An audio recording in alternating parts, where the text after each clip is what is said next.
lechon. Nakakain na kayo lechon? Yes. Pero kung part ito, wala ba taba? Wala.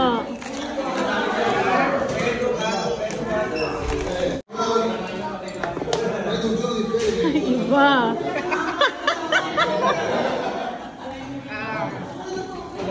Bisa na tayo kumain lechon. Balat.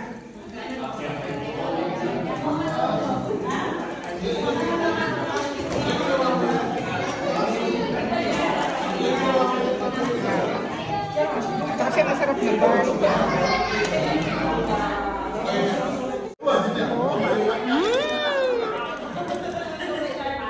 Uy, crispy! Nugas lechon. Ano ulam? Bukas na. Uy, crispy oh! Ay, Yeah! Nakaiso.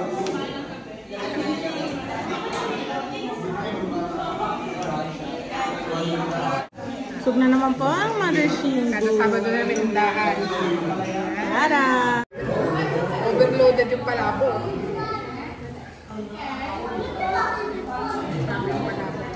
Maganda pa kayo sa araw mga ka-friendly. Bilang isa nga tayong mga Pinoy sa nangungunang food lover sa buong mundo ay lagi tayong excited sa tanong na anong handa sa birthday-han. Syempre kahit asa ibang bansa na tayo ay dala pa din natin mga Pinoy ang nakagawi ang pagdalo sa mga okasyon na tayo'y naiimbitahan. Dahil alam nyo naman ang buhay namin din sa abroad ay sa mga ganining okasyon na lang din namin nakakabanding at nakakasamaritisan ng aming mga bising-bising kaibigan at kamag-anakan.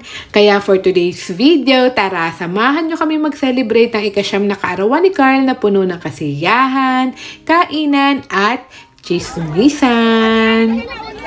Late ko na nga ding na-post tong video na to kasi nag-birthday si Carl talaga nung last May pa. Super busy kasi ang person kaya hindi makapag-edit agad. Ganun pa man, maraming salamat sa Mascareñas family na matagal na namin kaibigan dito sa Italia sa pagturing sa amin bilang higit pa sa isang kaibigan.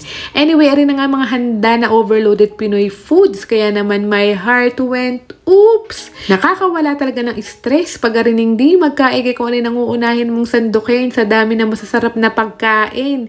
Dito kasi kahit nasa abroad ka, iba pa din ang nakasanayang pagkain Pinoy. Ito yung mga hindi nawawala pag may mga ganitong salo-salo at talaga namang hindi nakakasawa. Ito, kunain to.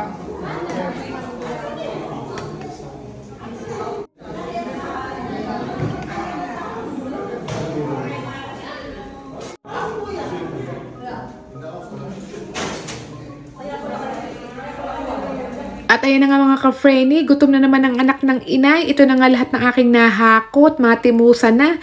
Thank you Lord sa masarap na pagkain for today. Siya, tara na mga ka-friendly, kain tayo.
Caldereta. Ay, ano? Pindot-pindot.